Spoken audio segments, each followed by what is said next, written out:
Hey, what's up, everybody? How y'all doing?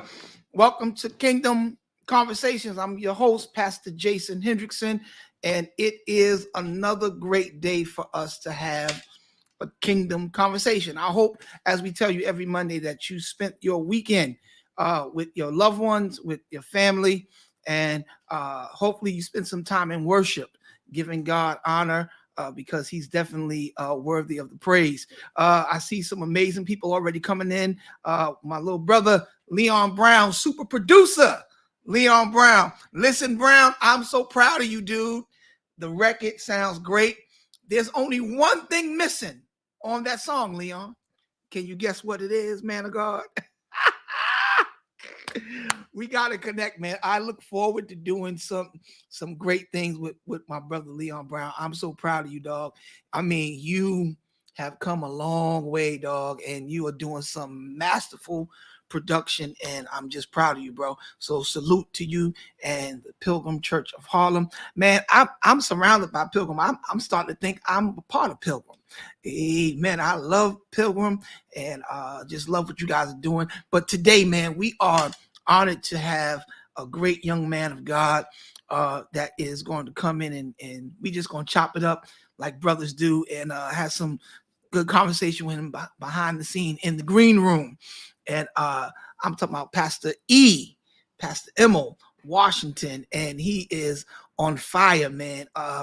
He reminds me of a young apostolic Pentecostal modern day preacher for today's time, and I want you guys to check it out. This is, I sometimes you can introduce people, but then let the people see what you're talking about for themselves. So check out Pastor E in action. I'll be right back. I'm expecting.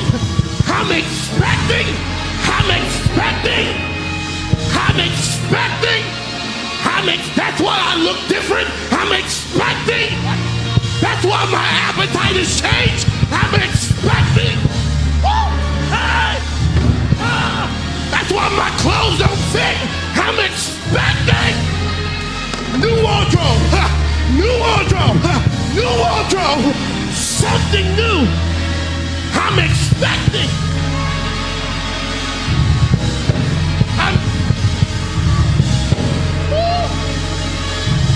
I'm expecting. That's why things look different on you, because you're expecting.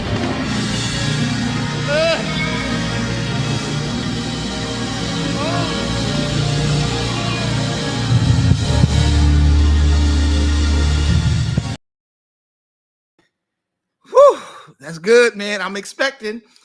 Are you expecting anything great? And what a great way to bring this man of God in. So I want everybody on Kingdom Conversations to welcome my brother. And this is going to be a great show today. So let's welcome Pastor Emel Washington to the platform. Pastor E, what's good, man?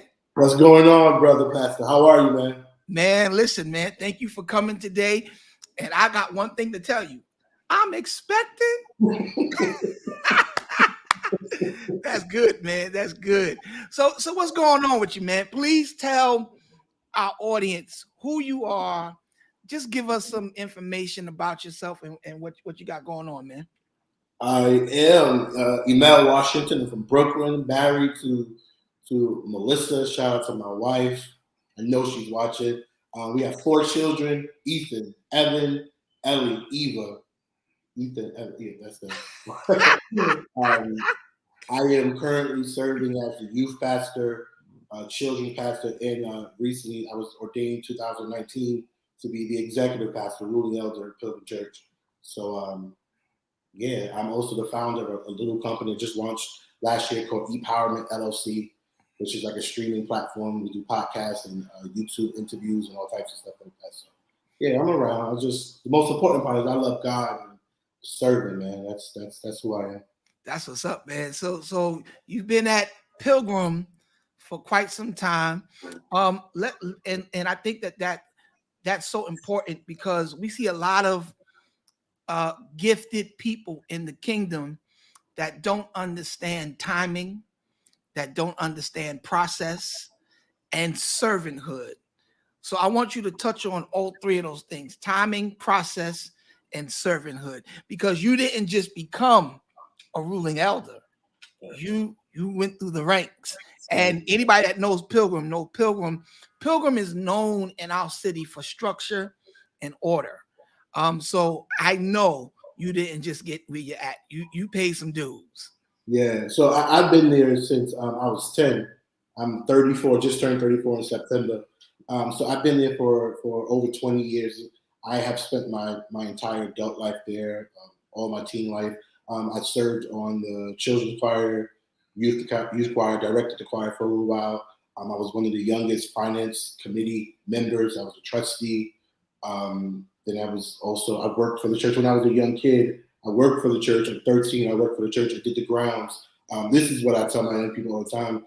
It's so funny because I just talked about it yesterday. Was I started with doing the grounds of the church, washing the windows, vacuuming the carpets, polishing the brass. That's where I started. Wow. So I have access to platform right now, but before there was platform, there was my process. So I was sitting under Archbishop, sitting under Bishop Crow, and just learning. And I think that's so important that we understand that unless you are able to serve, you don't have permission to leave. So Whoa. Wait, Pastor E. You can't drop nuggets like that and just run with it. Say that one more time. Unless you're able to serve, you don't have permission to leave. Like that's the foundation of who I am was my servitude. I love serving God. I always wanted to be in the house of God. I thought it was so strange while everybody else was going out and going to the movies and doing all types of stuff. I love to just sit in the house of God, and nothing super deep. I just like to be around the structure. I love to watch Pastor at the time. Just as the executive pastor, I love to watch her work. I love to be around Bishop. We would just be sitting. He would hop up and say, "Let's go get some plants." We would go get 100 plants to decorate the church. I just loved driving with him. I loved being with him. I loved being around the kingdom. And it really laid the foundation for who I am right now. Let me tell you something, man. You grew up, and it's amazing. We come from good stock. You come from under Archbishop Roy Brown. I come from Bishop Perry Lindsay from Glorious Church of God in Christ. Him and Bishop Brown were good friends. Yes, sir. And the thing about Bishop Roy Brown, Archbishop Roy Brown, is he never did anything small. No, he did everything in gala style. And Dr. Stuart Green took me down to the basement the other day, and I thought I died and went to pulpit chair heaven. I have never seen. He said, "Yo, Bishop," he would only buy stuff by the dozen. He wouldn't go and say, "Give me 2 chairs." He said, "Give me a dozen. Give me 5 dozen." Man, it is so many executive pulpit chairs. I stood there. I was in awe. I was like I heard music behind me. I'm standing there like, yo, this is crazy. But Bishop Brown, and I got a lot of friends that grew up in Pilgrim. I'm friends with Stanley, everybody, and they would tell me Bishop Brown would walk in and be like, let's change the pulpit today. Let's move something around. And that spirit of excellence still lingers even in that building, man. I'm actually reaping benefits from being in the Renaissance, because a lot of people on Sundays, they come by and they think it's Pilgrim. And I just go with it. I'm like, yep, come on in. Come on in. We the assemblies. Come on in here. Amen. And when they get into service, man, they're blessed. And a lot of them stayed, man. Some of them had joined our church. Wow. And so it's a blessing to be able to reap the benefits of the oil of Bishop Brown. Because I tell you, man, the last conversation I had with Bishop Brown was at Pastor Jarrell Solomon's mom's funeral. And if you remember, that's the day before he passed. Yeah, the day before he passed away. And if you remember, everybody in the church stood online to talk to Bishop. Yes. And myself, and this was so crazy, myself, Bishop Zebedee Doughton, and overseer Sean Mason, we stood there in that sanctuary and waited for everybody to talk to Bishop.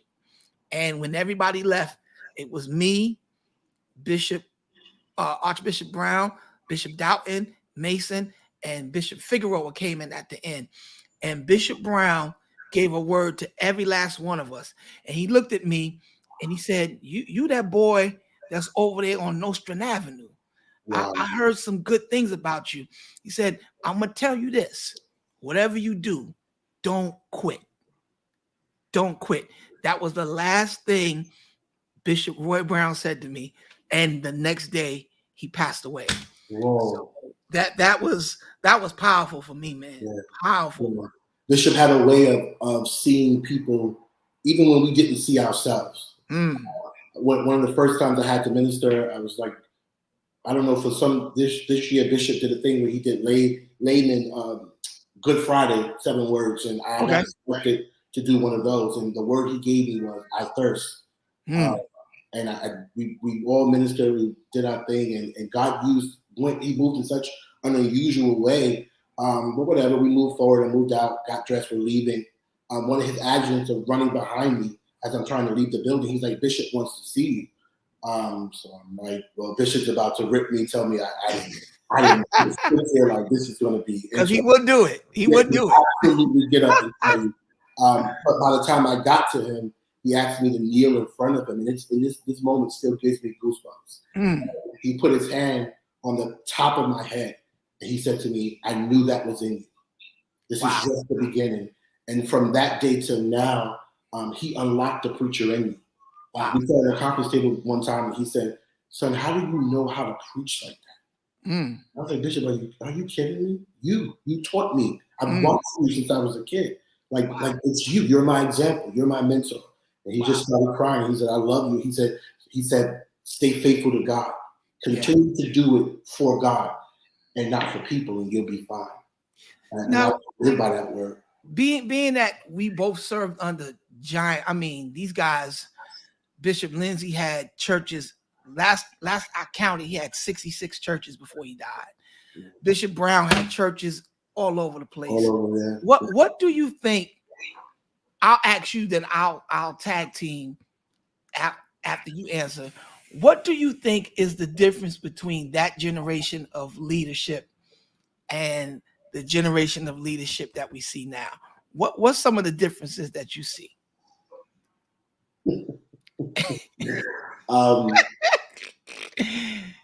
I think that I'll say this will be one of the things. I think that we don't work enough together. Where you could always catch them, our bishops were best friends, right? You could always catch them doing services together. Yeah. Out in the country together, doing revivals together. Right. I would say I don't think we do enough of that now. Because everybody needs to be individual, everybody needs to have their own following, everybody wants to be popular at the same time. I think that we could benefit a lot from connecting ministries, right? Knowing that let's do something together. Let's come together and do a service. Let's come together and figure out how we can do this. I don't believe there's enough working together, and that's something Bishop Figueroa, Bishop Jameson, my bishop. These bishops grew up together, Bishop Rogers, and they had revivals together. They worked the city together. I think that one of the biggest issues we have is we're not as friendly as we could be to each other. We're not working together. Why do you think that is? Because one of the things, like I'm probably one of, I don't know, too many pastors that have a connection with the older guys and the younger guys, and there's no friction. I know for me, I take pride in that I'm able to sit down with the Bishop Figueroas, Bishop Jameson, invite them in, but I can sit down with you guys, Vincent Bohannon and the younger pastors coming up as well. And it's nothing. It's like we genuinely are cool. We genuinely like each other. It's no, he think he da, da, da. And if it is, I'm unaware of it. But I don't see the cause for such a separation in the generation. But and that's one of the burdens. Do you see that there is a separation? I hear about it, but I don't see it. You know what I mean? Because I don't participate in a lot of negativity and a lot of negative conversation concerning other leaders. I'm really careful about that.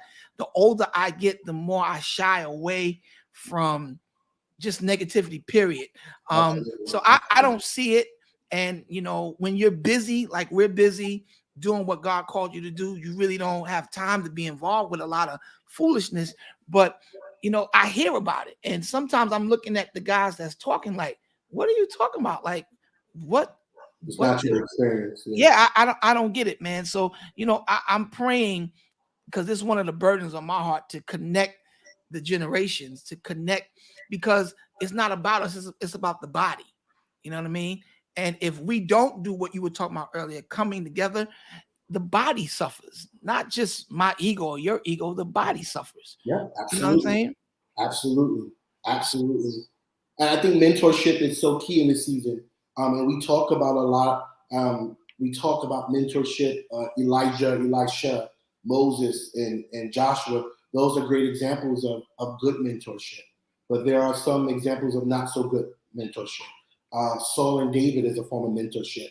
Um, Mm-hmm. and sometimes it's almost like not, I wouldn't say intimidated. I would say it's just when we don't understand the way of David. As Saul, my initial reaction is to resist the new way of David. You know Mm-hmm. what I mean? It's Mm-hmm. nothing personal. Mm-hmm. I think a lot of times we feel like if there is a David, there can't be a Saul. But do we ever take a moment to realize what if Saul would have worked with David? What if Saul would have actually mentored David? Right. Scriptures that really, and we talk about it all the time. And my youth department is when David's trying to help Saul, he's playing away the spirits that are tormenting Saul, and Saul throws a javelin at him. Mm-hmm. I think that's sort of the feeling that we have now in this generation is we do want to be a help, but sometimes they may feel that because you don't understand the way we're going to help, right? It might be a different way.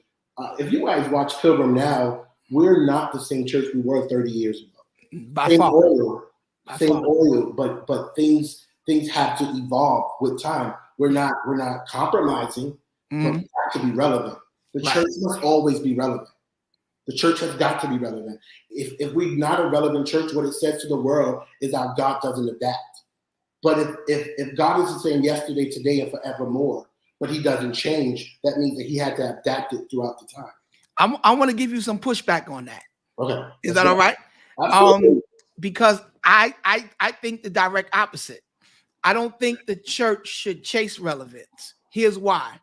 Because if we are who Jesus said we are, which is the salt of the earth, salt is more powerful than relevance. Because if you have a bowl of ice cream, Pastor E, and you put salt on the ice cream doesn't change the salt changes the ice cream. Salt overpowers and overtakes anything it touches. So if we're to be the salt of the earth, for me to be relevant means that in because of what I see, the culture dictates to me what's cool.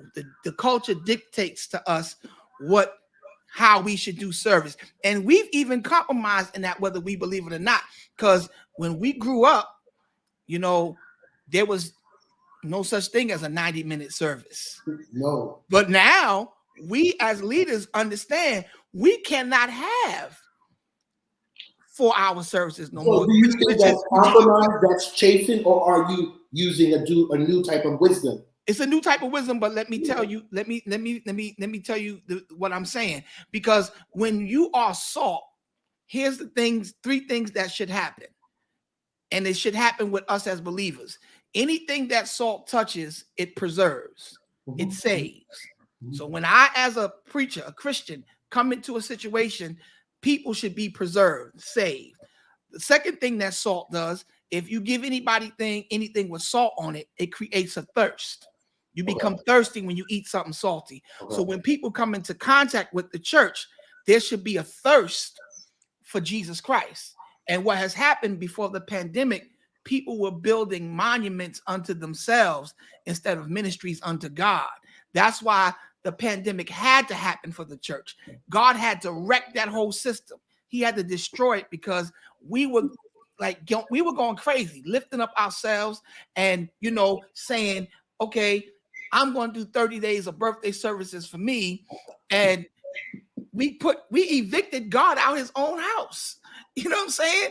So thirst, salt creates thirst. It perseveres. It preserves, and it also does something that we need to always make sure that we're doing as salt. It creates a new level of consciousness, because if you got a paper cut on you and you don't feel it, let some salt get on it. You're going to be like, whoa! It brings a level of awareness to an area in your life that needs healing. That's what we're supposed to do as the church. But you look at the church, we have allowed the culture, and it's just not church, it's just period. We allow culture to tell us what's cool, how to dress, how to wear our hair. We're not dictating. So I wouldn't say compromise. I just think that we have to reposition ourselves, because chasing relevance downplays who we are when we should actually be the ones that's taking over. Yeah, I hear you. And that's one thing about salt too. It's interesting is we are called to be the salt of the earth, but every house has a different salt shaker. Absolutely. Right? So the way That's good. salt is handled is different. Yeah. And I don't believe the church is chasing. If I want to, and this is Jarrell Solomon's thing, right? He's going to text me after this. That's our brother. With we can talk about him. Right? What if it's not a compromise that I wear jeans in the pulpit? What if I just like wearing jeans in the pulpit? Yeah. What if I'm not chasing culture? What if that's just what I like to preach? Why is it that because it's not what someone before me wore, why does it have to be that I'm adapting to culture? Why can't I don't think the attire is what I'm really talking about. Because I don't wear suits anymore. What I have on is what I preach in. I don't do this. I felt so crazy. I had to do a funeral the other day, and they told me I had to wear a suit. I couldn't find one. I was like, yo, I had to go buy a black suit because I preach in sweatsuits. I preach in jeans and t-shirts every Sunday. Because when I first started my church, Pastor E, God told me not to dress up. And my bishop, big shout out to my bishop, Darrell Hill, he hated it. I was going to ask, how were you received with that being what God Oh, man, I was the rebel. I was the rebel of our fellowship. But I told my bishop, I said, man, just please let me show you what God gave me. And he was gracious enough to back up. He didn't like it. He still don't. Because he still don't like it. But he has witnessed the growth in the formula that I use, because I am not called to pastor the normal church person. I'm called to pastor the cats from the hood. But Pastor, you know what's so crazy? What you just said is those are the people that were left out. Yeah. And those are the people that we the church people in our churches, they know church already. Yeah. But what we're not doing is reaching out to the people who don't know God, who are not interested in knowing our church politics, our church protocols, yes. How we sit. They just want to know God. They just want to know. I know that God's concerned about the things that I'm doing, but is there a way that He still loves me? And that needs to be the center of ministry, the love of God. And I'm a witness that there are some things about me that God shouldn't like, but it doesn't stop Him from loving me. Yes. Right? And that's the message of Christ, that I love you so much that let me give you proof. I'll stretch myself on the cross. Yeah. I'll bleed for you. Yeah. And that's not to get super religious, but that thing centers me, Pastor. Yeah. I understand, man, this God loved me so much that He made sacrifice. The problem with most of us in these abusive relationships is there's no proof that they love us. Right? There's no proof. God provided the ultimate proof that He loves us. Love is identified by two words: intent and extent. I love it. The intent, when I say, yo, Pastor E, I love you, is for me to have you believe what I say. But the extent is how far am I willing to go to prove to Pastor E that you are my brother, you're somebody that I love. And that's what we find in the love of God. So that's how I gauge when people say that they love me. I look at the intent, which is for me to believe it, but I watch the extent. I love How it. far are you willing to That's go? good. That's good. We need evidence, man. We need proof. And that's what the people outside the church are looking for. Yes, sir. They don't care. And I have nothing against, the decorum and, the civic attire. They don't care nothing about that. They want to know, is this a place where I can come and not be judged and be loved and encounter the authentic power of God that's really going to change me? That's what we have to start presenting. That's different from being accepted. The world's not trying to be accepted by the church. They're trying to be loved by our God. Yes. That's the difference. Woo! Everybody's like, oh, that means you want to accept anything. No. I want you to know that God loves you in spite of everything. Yeah. Yes, not sir. that He accepts everything, but He loves you in spite of everything. Yes, sir. That's so good. That's key, Pastor.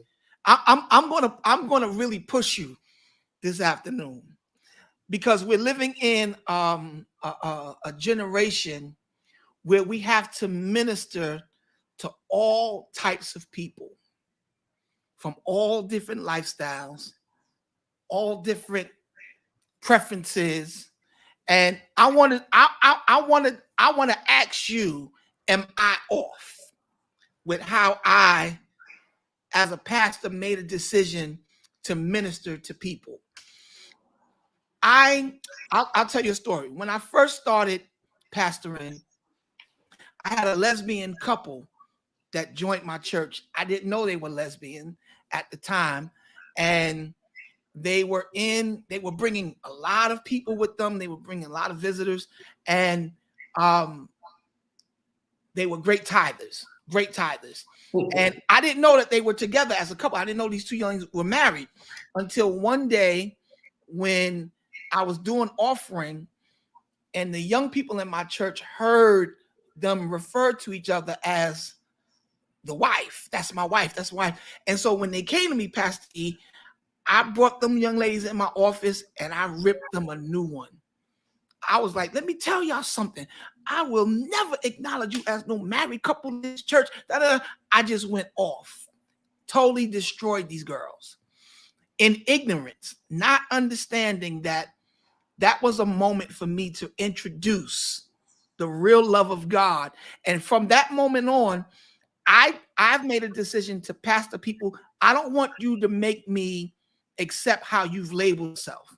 If you are a gay man, gay woman, straight, whoever you are, my job is to push you and preach to you as a human being, number one, that needs to know the love of God, number two, and to give you the gospel of Jesus Christ, because the gospel is the only thing that will change people. Not me getting up, browbeating you, embarrassing you, and preaching on you over the pulpit and sending you to hell.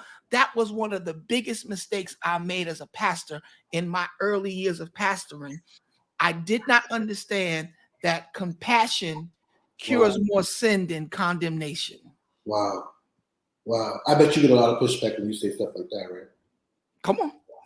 You get a lot of pushback when you say stuff I mean, it's I get looked at strange because, especially where I come from a strict apostolic background where you went to hell for everything. Wearing red lipstick, you was Jezebel, and you had to wear French coffee stockings with white shoes and all kind of mess. I was like, Lord, loose these women and let them be free. But it's just through my private time with the Lord that I'm starting to see people like God sees them. And that's the problem that we're having. That's what you're not off. A lot of people are off because they're not spending private time with God. You know why? Because the more private time you spend with God, the more He shows you yourself. And when He shows you yourself, you have to make adjustments. So what people do is, I won't spend time with God because then I won't see myself. And if I don't see myself, I don't have to make adjustments. On my 34th birthday, I was in Hawaii, so on the beach. And there was I'm coming to hang out with you, Pastor E. You going to you my kind of pastor. That's what I'm talking about. There was so much going on in my life, and I heard God say so clearly to me on the beach, just me and my wife. He said, "This is going to be a year of adjustments. Be ready for me to show you like I've never showed you before. Because you have to be able to adjust.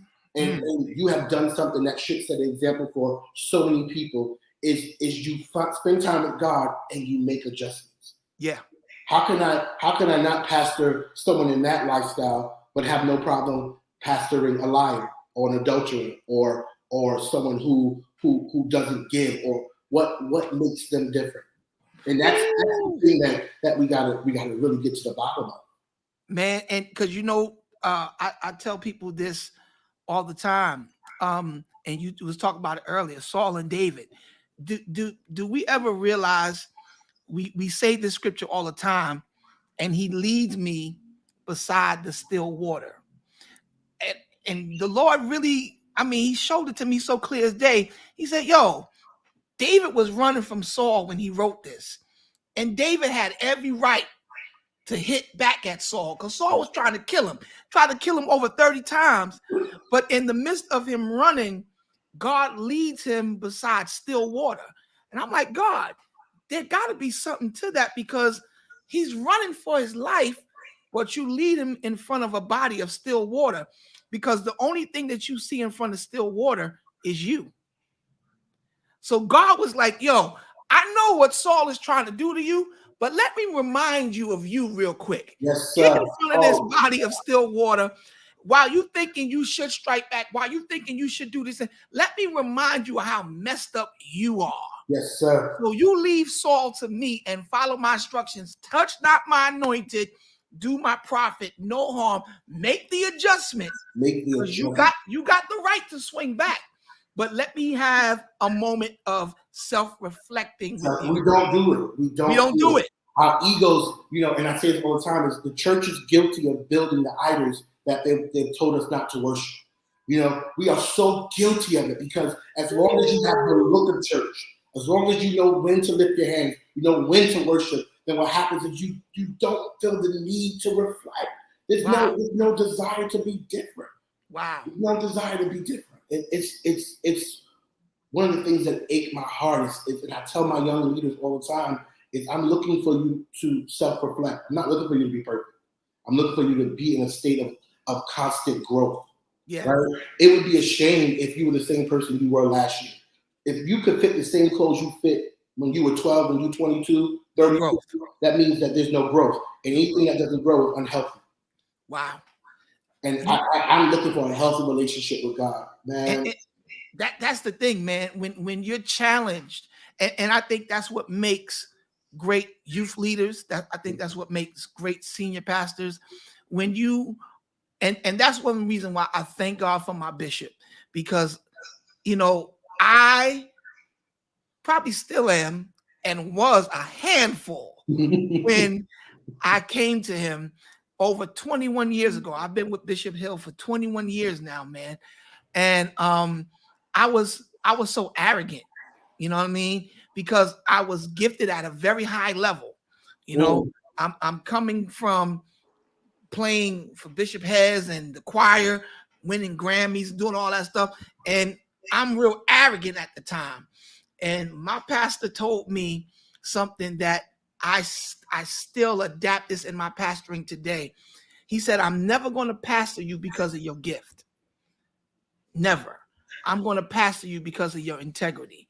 And right now, you have none. And broke me. The first time I preached, Pastor E, he told me I was horrible. He said, man, you ain't got no oil. You up here cliche. I said, but wait, Bishop, the people was in there jumping and shouting. And he said, yeah, that's because you've been in church long enough. You know what to say. You know how to move a crowd. But there was no anointing on you, bro.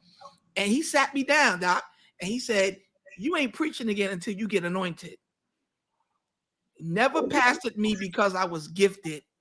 And I was the first choir director. I built the praise team, all of that. And I mean, gifted to do several things, but he was never impressed with my gift. Yeah. He was very concerned with my integrity. Yeah.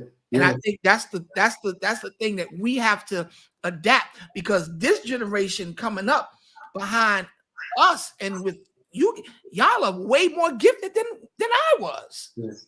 I'm looking at you preaching. I'm like, yo, this dude is a problem. I'm like, yo, this is crazy. But what it does, it keeps you grounded to let you remember you ain't the only one, brother. That's right. You ain't the only one. And not to lean on your gifts, because Satan was gifted. Yeah. You know what I mean? That was his issue, was he was so gifted. You know what I mean? So you can't lean on your gift, you lean on the presence. And you knocked it on the head where we have become so programmed that we miss the presence. Wow. Say that again, Pastor. We become so programmed that we miss the presence. We miss the presence. I think that sometimes it makes me strange, but I spend so much time with God that it's not even because I want to get anything from him. I just like to be with him. Like, you know, really, does that make sense? Yeah. That sounds crazy to people, but I really just like to be with God. I really like to hear him. I really like the fact that I talk to him and he talks back. You know what I mean? I just spend that much time with God because I just like being. I'm not trying to be famous. I'm not trying to be popular. I just do want to be with God, though. You know what I mean? Yeah. Like this morning, Pastor, I woke up and I this is weird, man. I woke up and I felt the pressure to repent. And it wasn't that I did anything. I didn't do nothing crazy. I didn't sleep with nobody. I ain't smoke no weed. I ain't do nothing crazy. I just woke up and felt the need to be repentive today, because the more I get involved with ministry, the more God shows me the favor that he's showing me now. I'm very careful not to do anything to go against the ingredients of what's making this thing work.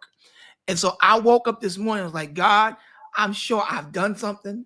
I may not remember it. I'm sure I thought something, had plans to do, but whatever it is, God, I just want to be that guy that you look at and say, he's ready for more. Yeah. Because I've learned that when you ask God for more, a lot of us think that it's just more money, more opportunity. Yeah. But when you ask God for more, you're asking for more trials, more testing, more process, more tribulations, more pain.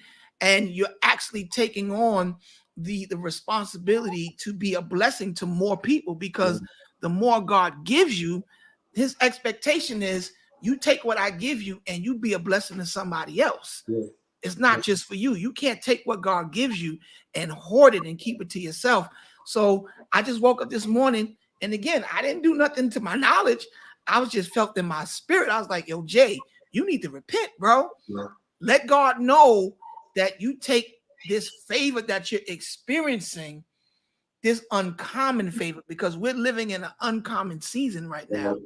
And I'm experiencing uncommon favor. Pastor E, God took this banana pudding that I make, and I'm telling you, bro, I'm making sometimes in one day what it takes people 2 weeks to make. From banana. Now, listen, the people from my church is on here, and they know how I feel about banana pudding. If you ain't sending banana pudding to 628 Central, then we ain't got. Because I'm warning you. I'm warning you, Pastor E. If you taste this, you've tried the rest. Now you need the best. I need that, though. I am the king of banana pudding. Nobody, I'm telling you, nobody makes a better banana pudding than Pastor J. I'm talking about your grandmothers, big mother at the church, big mama at the church. That was good. They had their time. But this is my season right now. Yeah, but we laughing, but I'm gonna need some of that banana pudding. No, I got you, Pastor E. I got you, seriously. I know my church is probably going crazy because I don't play with banana. I love banana pudding. So we're gonna have to work that out. Lord, my daughter's on here testifying. Come on, baby girl, testify. She said, I haven't tasted better yet. It's really good, Dad. And I'm not paying her to say that, y'all. That's my firstborn. That's my heart. That's my twin. That's my hitter right there. That's my girl. But serious, man, I think that is so important, because when you stay in that posture of humility, God will take the foolish things to confound the wise. Because, you know, before the pandemic, my calendar was stacked. I'm moving. I'm preaching here, doing concerts here, doing workshops here, and then the pandemic shut all that down. So I'm like, yo, God, how am I gonna take care of my family? I ain't worked a regular job since 2012. This is all I do. And God told, I promise you, Pastor E, God told me, start making banana pudding. And I was disobedient because I tried to make cakes first because I saw, Erica, housewife, and everybody, they design cakes. And I'm like, I'm going to do that. And bro, my cakes came out terrible. Terrible. I mean, I couldn't, and my mom is a master baker. My daughter's a certified chef. I got all these great people around me that cook and bake. I couldn't find out how to get my cakes. They came out like that small. I couldn't get them to rise. They tasted great, but they looked terrible. So I said, okay, I'm gonna go ahead and obey God. And bro, I'm so glad that I did. And I just want to encourage people because this post-pandemic church, where I'm leading, is completely different from what we knew. And I think that anybody that tries to go back to what we were doing before 2019, you're washed. It's a wrap for you. Yeah, people not gonna like you saying that though, Pastor. But It's the truth. It's absolute. It's the truth. It's the truth. We got this is a opportunity. I don't know if you the Nintendo game. Mm-hmm. Had the blow on messed up. Yeah. And they free game Super Mario Brothers. They remember Super Brothers. And the object of Super Mario Brothers was to different phases to rescue the princess on board 8. And she was in chains and held captive dragon, and she had fire. It was like she was in hell. Right. And your job was to rescue her. But Nintendo knew along the journey you were going to die. So they put a button on the console called reset. And when you hit the reset button, it gave you your lives back, gave you your back, let you start all over again. I think that's what this pandemic was for us. Yeah, it was a reset. It was an absolute reset. I think Bishop said it when he said it was to actually shift the attention from one generation to the next generation. Wow. He did that with a talk with Pastor Steve, and I think that thing really hit me. I was like, this was a time when we should have prepped everything to become a more transitional. You know what I mean? This is a season where we should have made a lot of transitions. And what God did was during the pandemic is he moved a lot of people out the way. And we almost look like we're unprepared. And if you do go back to what you did before the pandemic, then you missed the purpose of the pandemic. But this was a season of reset. It absolutely was. My brother is on here, and if we don't talk about this brand new single that y'all got out, Undefeated, Quan is going to write about us on the blog. Hip Hop Junkie. Hip Hop Junkie. He's going to talk about us on the Hip Hop. But big shout out to my bro Quan. Me and him always messing with each other online, poking each other. But we support each other. And I'm proud of Quan, what he's doing, man. He's becoming the go-to guy in that area. So that's dope. So y'all got a brand new single out. Undefeated. Talk to me about it, Pastor. Right now. Stream it right now. Big June and Will Gamble and the worship leader at our church. He's one of the most anointed dudes. His name is Adrian Morrison and his entire team. They bust out the single. It is amazing. It is amazing. He is such a writer. He's only, I believe, 22 years old. He's a writer like you wouldn't believe. Wow. So the single is out. It's out. It's been streaming really well. Please go out. It's called Undefeated. Pilgrim Fresh Fire. Pilgrim Church is putting out music. Harlem just put out music, and it's just what we do. We're getting back to doing what we do. Yeah, because I remember back in the day with Kathy Hutchison and all them, y'all was putting out, major heat. Yeah. With Reggie and all those guys. Y'all had some great songs, man. Yeah, that's true. I listened to Undefeated, and I was just like, this is hot. It's just something missing. I couldn't put my finger on it, Pastor. I was like, what is missing? What you think is missing, Pastor E? Come on, you flow in the prophetic. Come on, man of God. We got you in the next project because we actually working on the whole album. We want it to be out by January, hopefully. Oh, listen, man. Yeah, it's crazy. This young guy he's such a writer. I'm just excited about it. I'm excited about it, man. Yo, Adrian is really dope. I ain't gonna. Yeah, he really is. He really, really dope. He's a quiet guy, but there's so much oil in him, and I'm so excited to see what God takes him. That's great, man. He's mentoring his team, and it's just amazing, man. God is doing some amazing things. Just when you thought God forgot about you, you start to produce something new. You know what I mean? Yeah. And I would even encourage somebody with that. God has not forgotten you. He's preparing you to produce. Sometimes that's what the waiting season is. It's just your preparation to produce. Like you're going to produce again. It's going to be good, man. And we have to learn to appreciate the waiting. It's heavy, but it's worth it, you know, because in your process is where your character is developed, when you learn how to wait your turn, when you learn how to celebrate others, because those are the key ingredients to really shifting in this season. Because if you're still that guy that looks at a cat like Adrian, you know, Adrian could be my son. He's old enough to be my son, 21 years old. But instead of me looking at him as somebody I compete with, I have to now take the posture of helping to complete him. My job is not to compete. And, you know, David Caton says that to us all the time. Yo, the reason why we have the relationship we have with our younger guys is because we're not trying to compete with them. Yeah. They're supposed to be better than us. They're supposed to do more. When I look at Rich Talbot and all these guys, I'm not hating on them. I'm like, yo, bro, get them. That's supposed to happen. Yeah, definitely. If it doesn't, then that means we failed as the ones going before you. Yeah, man, that's good. That's good. Collaborate and complete them. Yes, sir. Yeah, that's the thing, man. So, Pastor, this is the thing that we do here in conversations.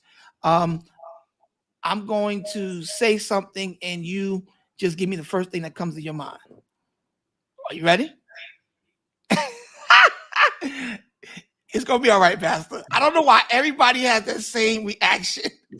Every one of my guests, like Hendrickson, what you get ready to do? Yeah, I don't know. I promise you, we gonna be safe. All right. So I say a word, and then you give me the first thing that comes to your mind. Loyalty. God. Pilgrim. Consistent. Youth ministry. Hard. Hard. Giftings. Cultivation. I don't know why, but yeah, cultivation. Wow. It's good. Mentorship. Missing. Ooh, that's good. I wasn't expecting. Mentorship is missing. Opportunities. Be careful. Be careful.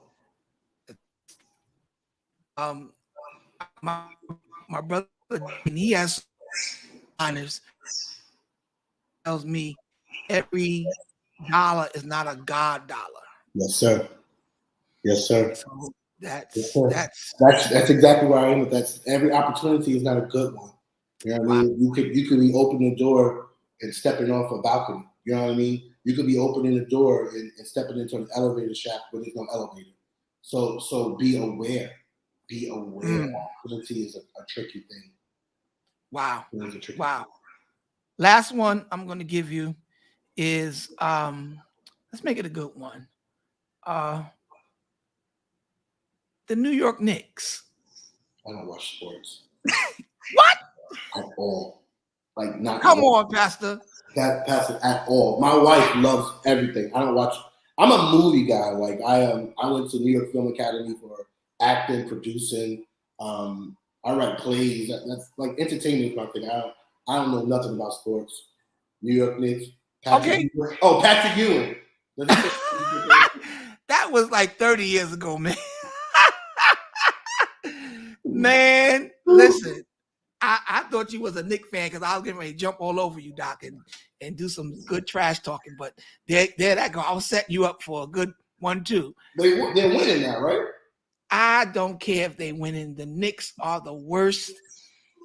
They ain't been good since Bernard King. And Bernard King, you probably don't even know who Bernard King was. No idea who that Bernard King he was the last. That was the year I was born, 73. That was the year the Knicks won the championship. And that's when they used to wear the high shorts with the tube socks pulled all the way up to the kneecaps. They ain't been right since. You know what we need to do, Pastor? Me and you need to go do anybody that goes to the Knicks, their goes in the toilet. It's terrible. Oh God, they gotta be the worst team. And you know what? I used to be a hardcore Knicks fan, bro, but they play cardiac basketball. They make some dumb decisions administratively, which can ruin your organization. And we need to take that and we can flip that into what we're doing. You gotta have, I don't care how good of a preacher you are. If you don't have the right administrative team, yeah, I say it all the time. Is even the most anointed people, they need a container. You need a structure. If your oil is not structured, it's a mess. It goes everywhere. It just spills all over the place. It's everywhere. It's just ruined stuff. Yeah, man. Oh yeah, man. Terrible. Pastor, I have enjoyed kicking it with you, man. Thank you, man. I appreciate you. Can I tell you something, man? You are 10 times more cooler than I thought you were. Oh man, I appreciate that, bro. You know why? Because every time I see you, you be like, what's up, man? You just real serious. I'm like, yo, what's this guy's story, man? But you know what? That's why it's never a good thing to judge a book by its cover. That's true. You're all right with me, brother. That's true. I appreciate it, man. Thank you for having me on, for real. Yeah, man. I hope that this is the start of not convention talk, because I hate that convention talk. We don't ever have to come preach at each other's churches. Let's just stay connected, bro. Absolutely, man. Let's just stay connected, because that's the thing that the world needs to see, and the church needs to see, that there are really leaders that are not in competition against one another. Yeah. That, you know, really, really look out for each other, push each other. And I'm telling you, man, as long as you got Quan in your corner, that's my God, man. Listen to me. I bother Quan a lot. I mess with him a whole lot because I just think he's really dope. And if I bother you, that's because I think there's something to you. If I don't say nothing to you, you ain't doing nothing. I'm always bothering Quan, like, yo, let me hear what you got, man. Let me hear your music. Let me that, because I know he got some amazing stuff cooking. So you know, you on my list now, Pastor E. I'm gonna be like, yo, Pastor E, what's good? What you got cooking, appreciate it, man? I'm here. I'm around, man. I try to keep to myself, and I try to live a more balanced life with my wife and my children. But I'm around, bro, and I'm here. And thank you for inviting me, for real. Man, listen, this is not the last time. Like I told you, Pastor E is our next to last guest. My brother Mouse Jones is coming through on the next show, and that's gonna be crazy. Mouse is out there killing the game right now. Mouse is an interesting character, man. Oh man, listen, that's gonna be. I may have to bring you back for that, Pastor E, to help keep instruction. I'm on my own, right? Thanks, bro. Thanks for having my back.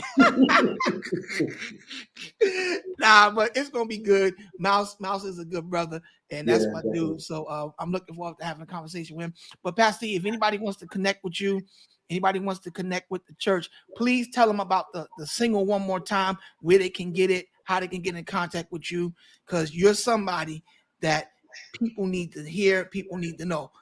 Give us that information. The single is out. It's called Undefeated, Pilgrim, Fresh Fire. It's on all streaming platforms right now. I'm on Instagram, Emel_0928.